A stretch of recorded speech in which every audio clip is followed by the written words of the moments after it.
Hello, Windward, and welcome to the Pencils Down podcast. In service of our mission to remediate our students' language-based learning disabilities, we take every instructional moment seriously, and we work to be intentional in everything that we do. This podcast is an opportunity for Jamie Williamson, our head of school, to have an informal series of unscripted conversations with different members of our community about who they are, what they care about, and what the Windward School means to them. And so, we're putting our pencils down, we're closing up our computers, and we're looking forward to sharing with you another conversation today.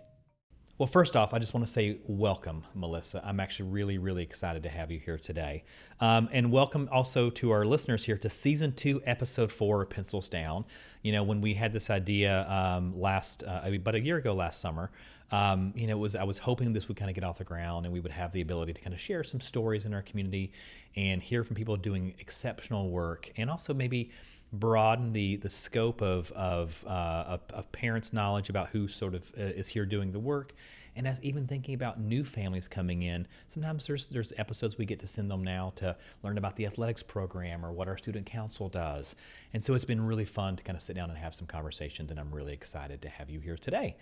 Absolutely. So one of the things that we start off with, if you've had a chance to listen here, is I like to start with a little bit of gratitude, because I think it's always a good grounding for a conversation.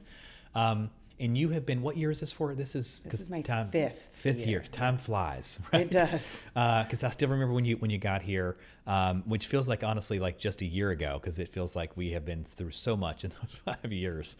But really, so want to just say how much I appreciate the positiveness with which you show up, right? So in your role in our development office, you get to help oversee some things, and I don't want to steal any of your thunder. You can talk about the work you're doing in just a little bit. But you get a chance to really help build a community within our space, working with families, working with staff and employees here on how to access and kind of spread some philanthropy and the philanthropic sort of culture that we've tried to kind of create here to help support the work we do. But you have brought such a wonderful level of positive energy. You are so kind to people. I love to see you kind of at these events, reaching out and connecting with people. It's just been really great to see you kind of grow and evolve in this role.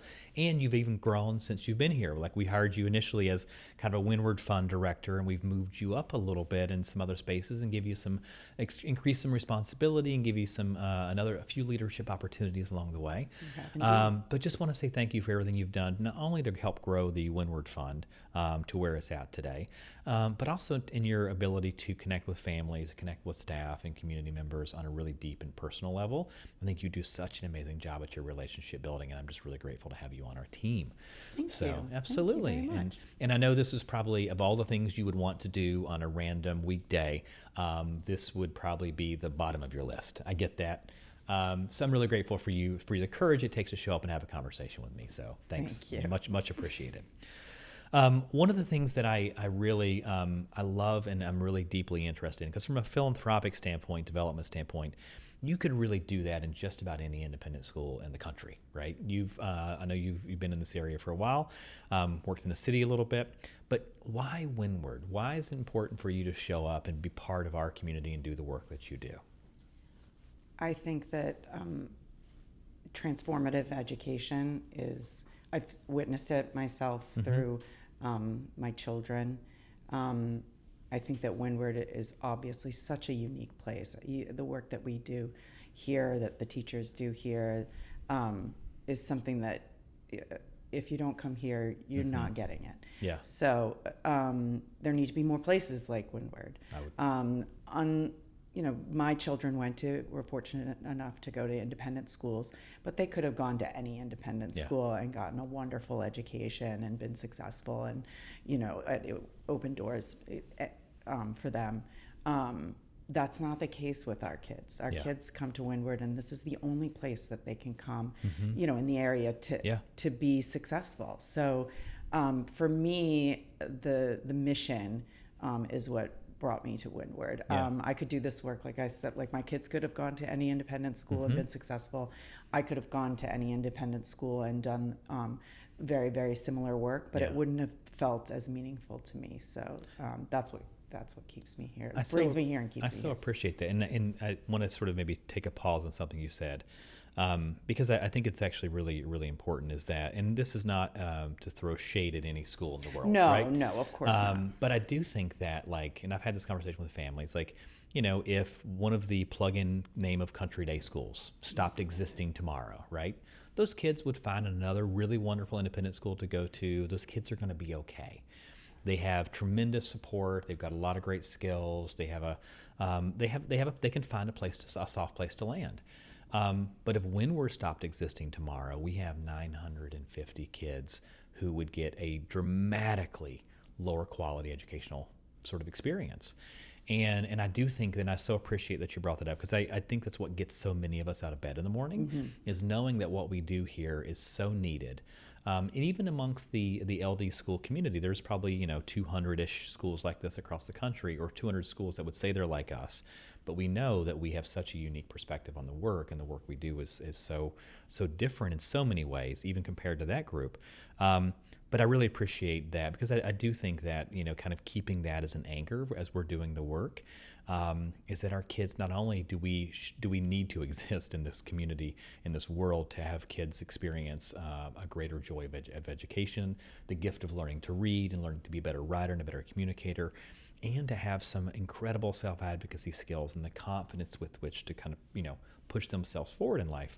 I think that is such a different experience than so many school programs get to offer kids. And I would say that I'm really fortunate in this role to hear the stories and the gratitude on a daily basis. I mean, this work is work that you can do in a lot of places, as we mentioned, and you do not get the feedback and the gratitude on the daily basis from donors, from parents, or whatever that you do here. I mean, it gives me goosebumps. I mean, I could cry daily, really, with the stories that parents and grandparents, and alumni, parents or alumni share is really very moving. Very moving. Couldn't agree more. I think if you can be in a conversation with a Windward family and listen to the impact that their child's had and not have your heart explode, I have to wonder if you're even like remotely human, right? Yeah. Because last night I had a beautiful conversation with one of our families at a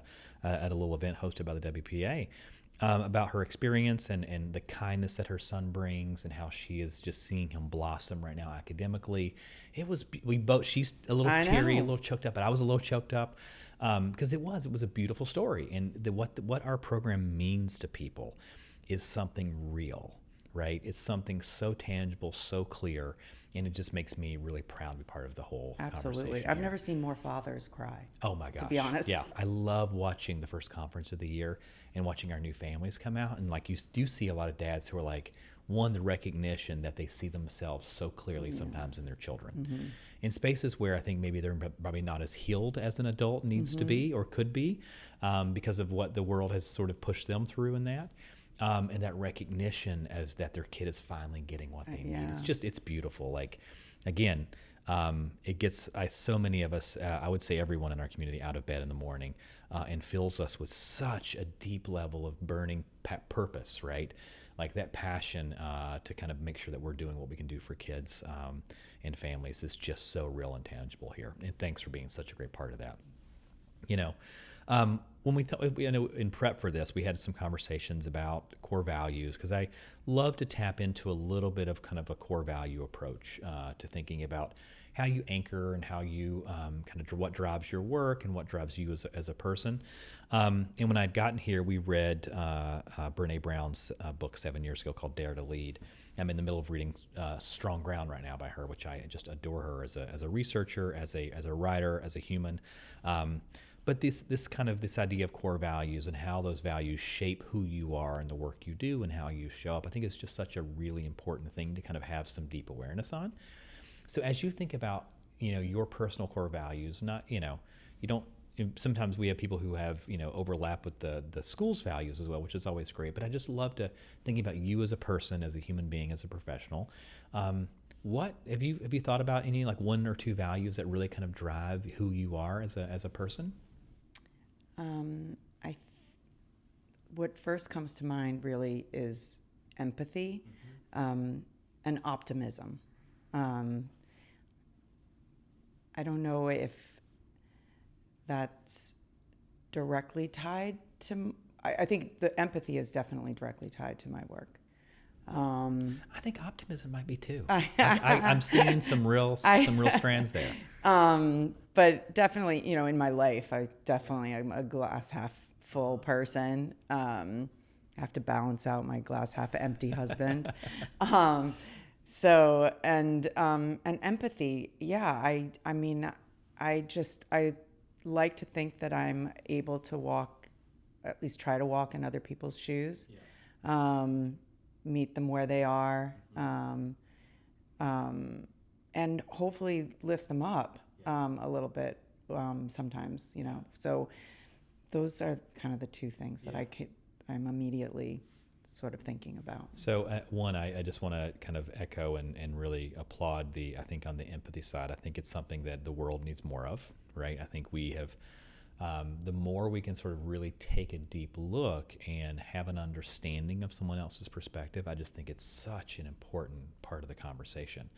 I was at the NICACE, which is the New York State Association for Independent Schools conference last week, and we had the president of Oberlin College come and speak to us about some of the dialogue work that she does on campus, to kind of navigating some really tricky times in college campuses across this country.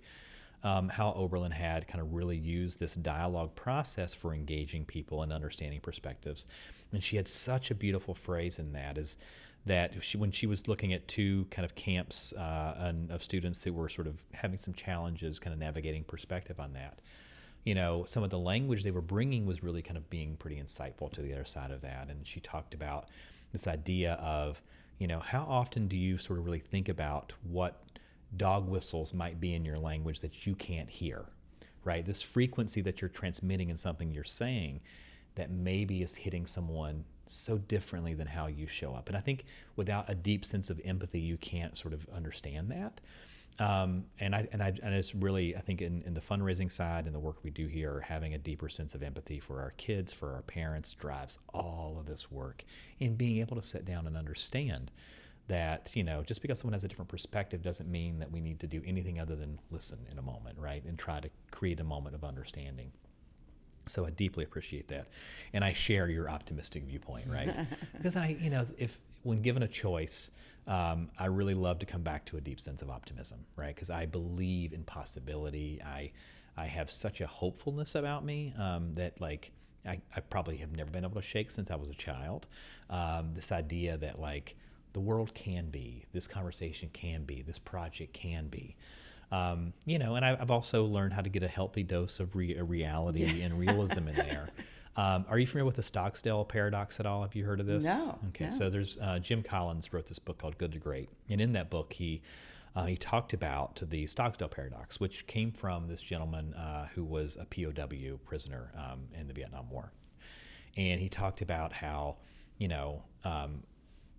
the people who didn't survive those encampments, it's like sometimes the pessimist, was that they would perish pretty quickly. Just everything was terrible. They couldn't see any good in the process. And he said the optimists were also short behind them because they were sort of so hopeful, and their hopes kept getting crushed, right? But he talked about how, there's almost like a mid-ground here. And he talked about how you have to confront the brutal facts of a situation and believe in the end that you will prevail, right? And I love that sort of twist on optimism, is that, yes. Being really honest about the kind of the landscape and the ground beneath us, but also still having that hopefulness to look forward. So I find that to be such a beautiful way to kind of frame my optimism these days, to help me really be aware of, how I'm showing up in that space when my glass is, half full. And when I see someone who's half empty, how do I help them sort of move a little bit closer to my camp while also grounding me in their perspective as well. Right. So. I think as I get older, my optimism doesn't wane, but I am a little bit more realistic and practical as well. Right. The balance is probably in the right place. Yeah. And I think that's actually probably the best way to describe wisdom, right? Right. This idea that you get to a space where you get the perspective allows you to maintain this optimistic viewpoint while being anchored in some good realism. Reality. So I think those things are very simpatico for me. Yes. If you would, talk a little bit about the construction of your role. Like, what are the things that are underneath your umbrella that you spend a lot of time every day when you're here working to kind of cultivate and move forward? And then I'll maybe ask a couple of specific questions under that. Okay. Yep. So as you mentioned, I started out as the Windward Fund Director, our annual fund director. And then more recently, I've moved also into the role of being overseeing the Windward Parents Association from the school standpoint. Obviously, we have parent co-presidents and parents in general, volunteers run that program, but I oversee a couple of people in our office who liaise with the Parents Association and make sure that the school can provide them with the resources that they need, whether that be food or space or whatever it is. So and the Parents Association obviously is a big community builder, and so I support that along with my colleagues, and then the Windward Fund. We have a $3 million annual goal, and so that is fully underway as of this week. So when we think about the Windward Fund, as parents are kind of wrap their heads around like the why behind that. What are we raising money for in that space? So to support the operating budget, the annual operating budget in general, which but we also focus on 5 areas, so people can either give an unrestricted gift and allow the board and yourself to put it to good use wherever it is most important at the time. I mean, we've had some crises over the years, COVID, the flood that happened that delayed the opening of this building by ever so slightly that year. So those kinds of things that it helps the board and yourself handle those crises immediately. But then we also allow people to make restricted gifts that they feel might areas in which they might feel passionate about. So tuition assistance is a big area, very popular with our families. People recognize that there are people who can't get the Windward education that they so desperately need, and they feel empathy for those families, and so they're very generous in that area. We also have we call it student experience, and that bucket, that's what we call it. Those funds go towards social emotional learning programs, DEIB programs, and technology programs in the school. The fund also supports the Windward Institute, and the Windward Institute obviously trains our own faculty here, as well as works with partners outside of Windward to train teachers in other areas within the community and globally. And then we have research partners as well through the Windward Institute. I think it's a pretty good overview. And I have to tell you, I think one of the athletics we do a lot of. Yeah, we would be remiss to not talk about our athletics because we have some championship teams. We do. Yeah. And I'm excited. I've got a conversation about that tonight, actually, with a group of parents. Yes, I'll be there. And so, because a couple things. One is I have been so incredibly, and I'm not using this word lightly, absolutely in awe of our parents who want to continue to help support financial aid. We are not, and I think this is one of the things as an independent school, a lot of folks can put us in this bucket of a luxury item of, it's a nice to, right? But for our families, it's a need to. And families find their way here through so many challenging avenues, and we want to make sure that we're at that soft place to land, to give kids what they need. And when families have gone through that, even families with the resource have gone through that, and they know exactly how hard that is to make this work, from transportation to tuition to pulling out of a community and all the social emotional sides of that.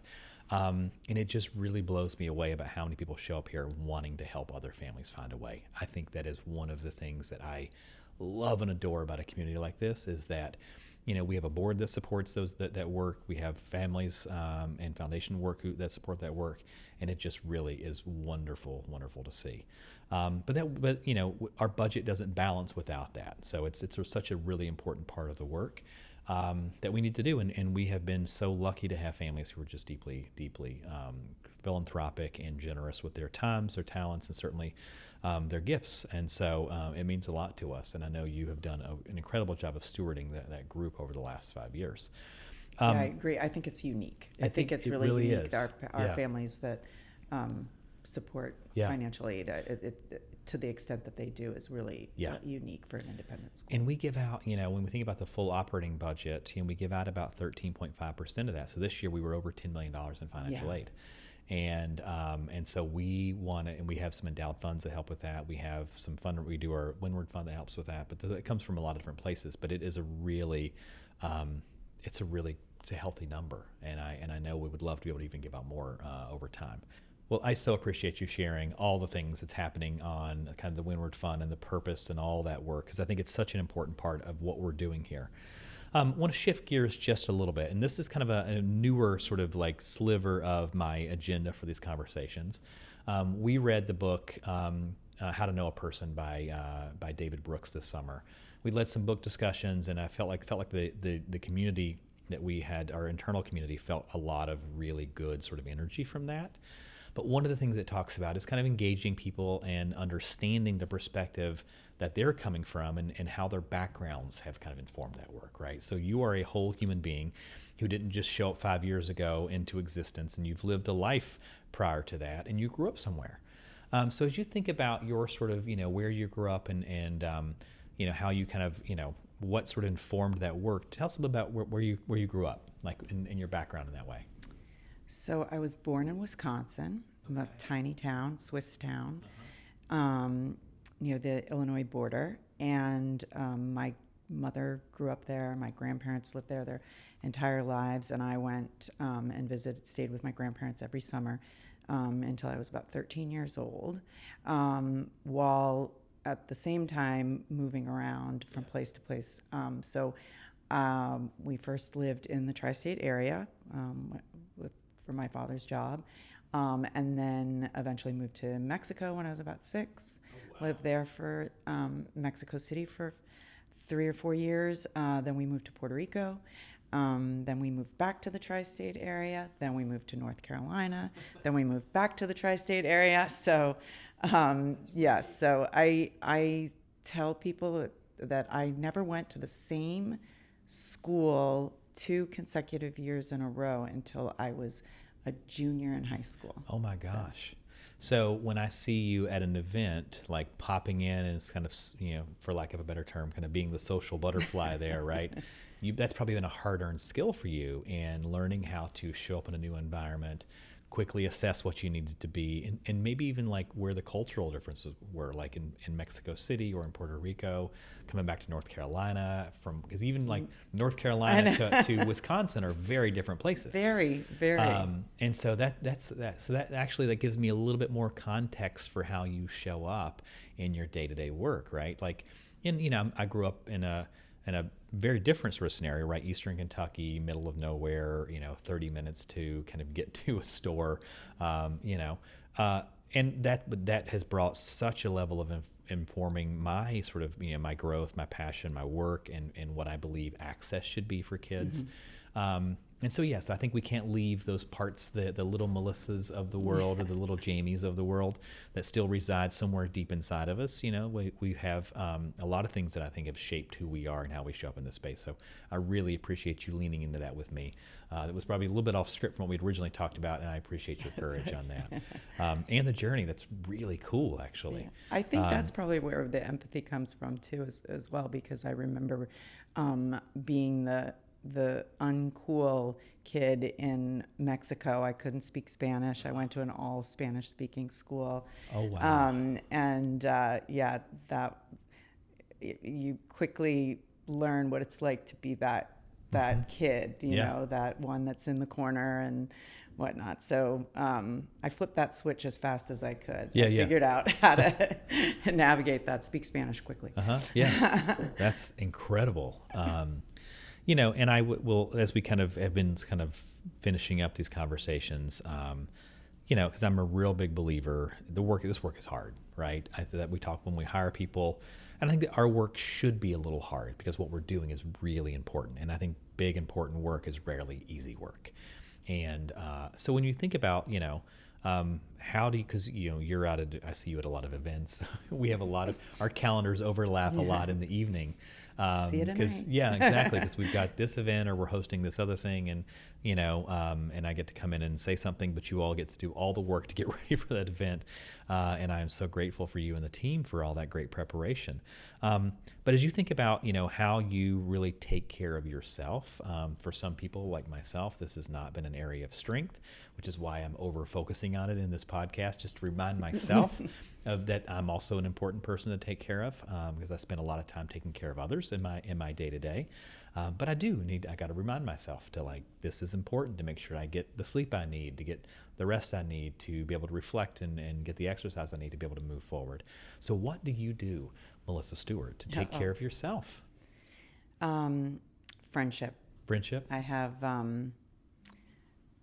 13 great friends from college. We get together probably at least twice a year, sometimes more often. Yeah.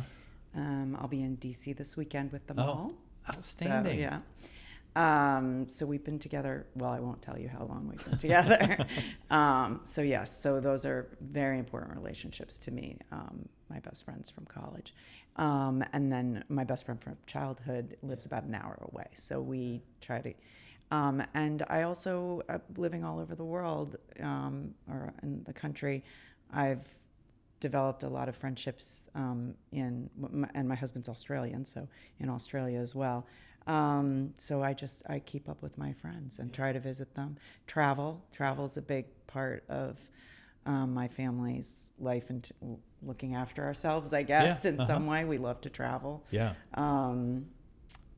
We're Olympic fans, so we go wherever the Olympics takes us. I love that. I've wanted to go to an Olympics game, and I have not yet. It's on I highly recommend. To-do list. Highly recommend. You'll never be in a city or country that's more welcoming.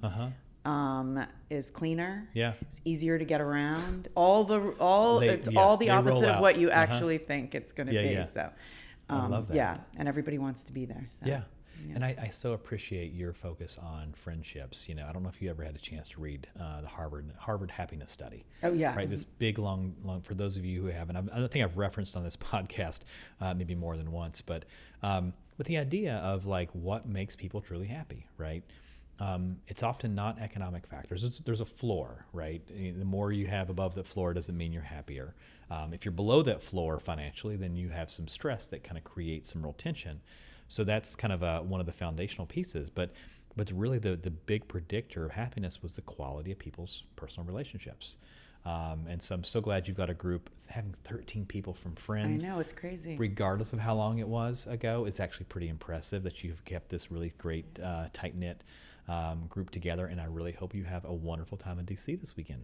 So enjoy being in the company and care of others and friends. So just want to say how much I appreciate you sitting down and having a conversation, sharing a little bit more about the Windward Fund, about your journey here at Windward, and about how you kind of show up and approach your work. I think your background, ties all into that.